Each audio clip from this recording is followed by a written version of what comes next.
over 30 harmful substances in cigarette smoke, including alkaloids, arsenic, nicotine, aldehydes, and others. Many of these are deadly poisons.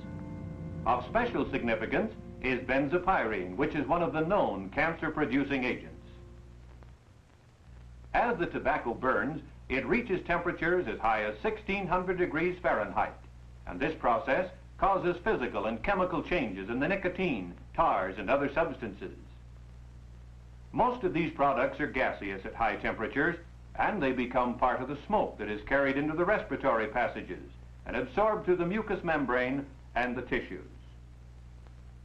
Foremost among these substances is carbon monoxide, which is the killer in automobile exhaust.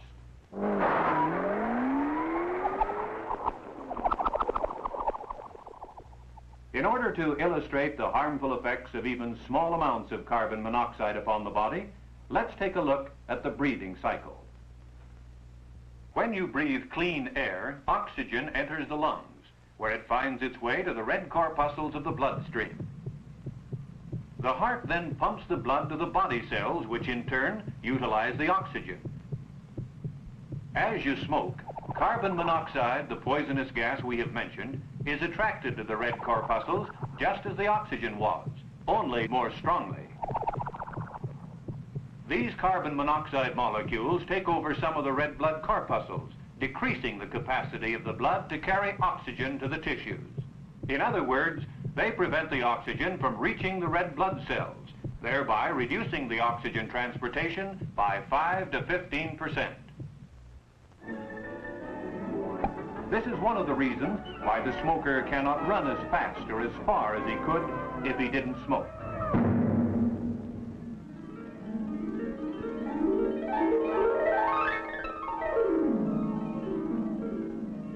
Another bad actor in cigarettes is nicotine.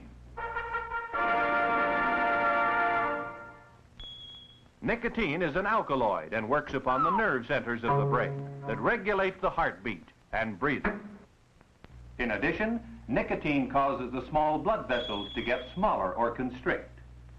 There is substantial evidence that continuous smoking causes the small blood vessels to lose their elasticity, and this increases the possibility of heart trouble and blood vessel diseases. The heavy smoker smokes the equivalent of a cigarette over 6 feet long every day, or one about the length of a coffin.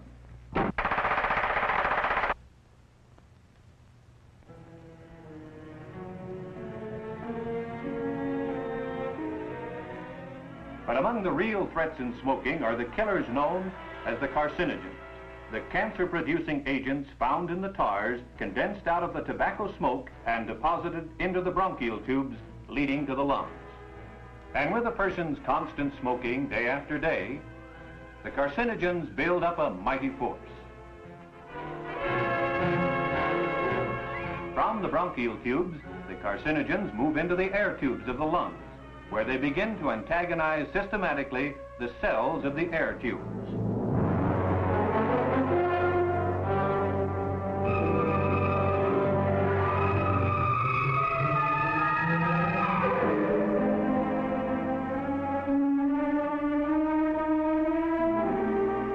It is not known why the cells change and become abnormal, but they begin to grow and affect those cells around them until the victim finds himself hopelessly afflicted with lung cancer.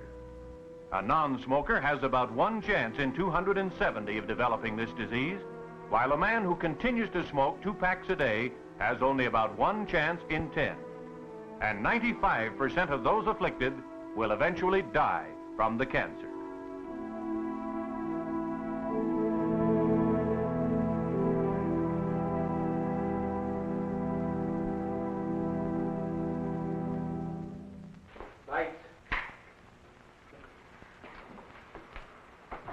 And so the evil cycle goes on and on.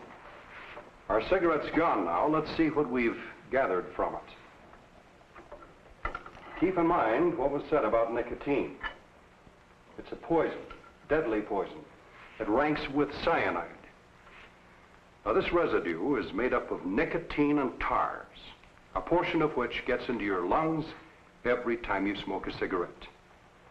You smoke a pack and a half of cigarettes a day for a year, and a full quart of these poisons will be poured into your bodies. And what does it do? Well, let's see what it does to a mouse. There, fella. There we go. Now, this tube contains pure nicotine. And I'm going to give this little fella 1 drop.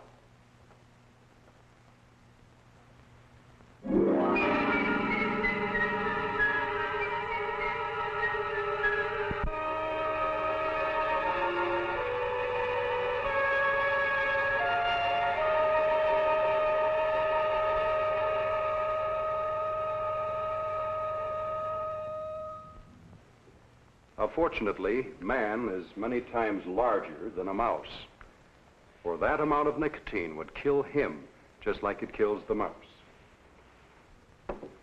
Now, our bodies have the ability to increase tolerance to these substances, but the harmful effect continues.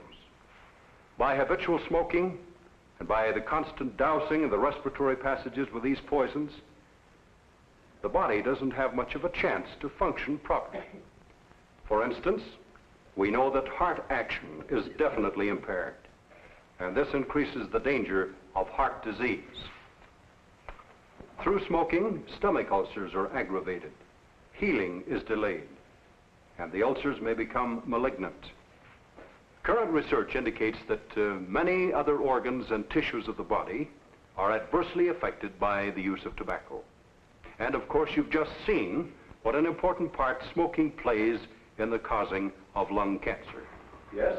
Hey, Doc, I read that there really hasn't been an increase in lung cancer, but it's only our more complete diagnosis now. Well, we'll admit that some lung cancer may have been poorly diagnosed in the past. But in the year 1912, there were only 276 known cases of lung cancer in the whole United States.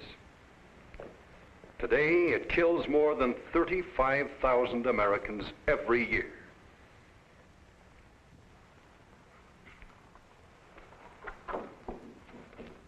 Now, these statistics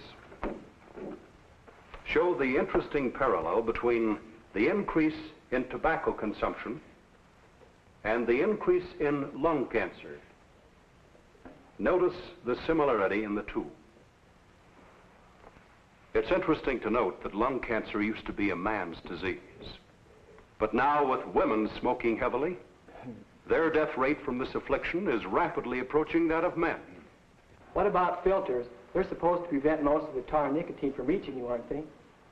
Well, filters might help, except for 2 things. The added cigarette length means that the smoker usually smokes the cigarette nearly down to the filter. And thus he gets all of the nicotine and the tar that he would normally throw away with a longer cigarette butt. And secondly, no one has yet produced a filter that removes all of the poison from the smoke and yet keeps the taste that the smoker demands. Yes? Doc, what about all them old codgers that's been smoking all their life and don't show any signs of cancer or anything else? As far as cancer is concerned, not everyone's going to get it. There appears to be susceptibility to it, and there's the time factor involved. Cancer usually strikes in the 50s. Of course, the problem is you don't know whether you're one of those people who will get cancer until you've got it, or it's got you, and then it may be too late. As for those old codgers you mentioned, they may have been less sensitive to tobacco poisons. Trouble is, no one knows whether he's sensitive or not. Smoking is sort of like playing Russian roulette. Or to quote Dr. Oxner, tobacco is a loaded pistol, and time pulls the trigger.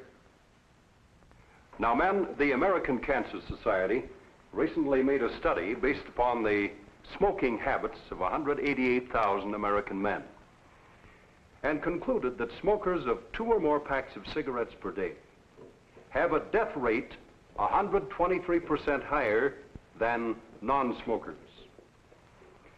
In other words, by the time the median age of 69 is reached, for every 10 non-smokers who have died, 22 heavy smokers will have died, and 17 light smokers will have died.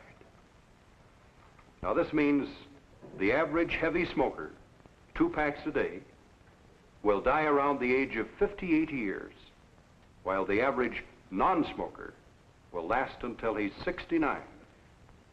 Now the value of this report lies in its scope, its thoroughness, and the unquestionable scientific accuracy upon which it is based. For example, the death rate from heart disease in this group of 188,000 men was twice as high, as indicated by these headstones, among smokers as non-smokers. And get this, the rate of deaths from lung cancer was 20 times higher than among non-smokers. Now, men, these findings are being sent to your doctor and to every private and public health service in this country. Not only our own government, but other governments are concerned about the rising incidence in lung cancer. And they are publishing warnings to cigarette smokers about the risks they are taking when they smoke. For example, the governments of Britain and Australia recently engaged in a poster campaign against the use of tobacco.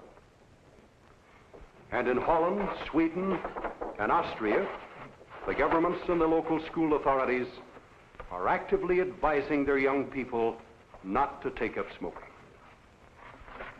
Now, friends, governments, agencies, and doctors can advise and point up the way.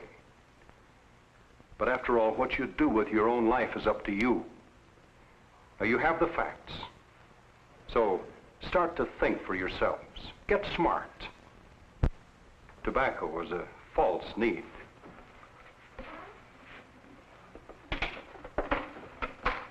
Sure, it may be hard to quit, but you can if you really want to. Now, most of you can have a second chance if you'll stop smoking today. And I promise you, if you do, your food will taste better. Your breath will be sweeter. Your eyes will be clearer. And your whole body will function better. In short, you'll live longer and you'll enjoy life more. Well, that's it, fellas. Thanks a lot.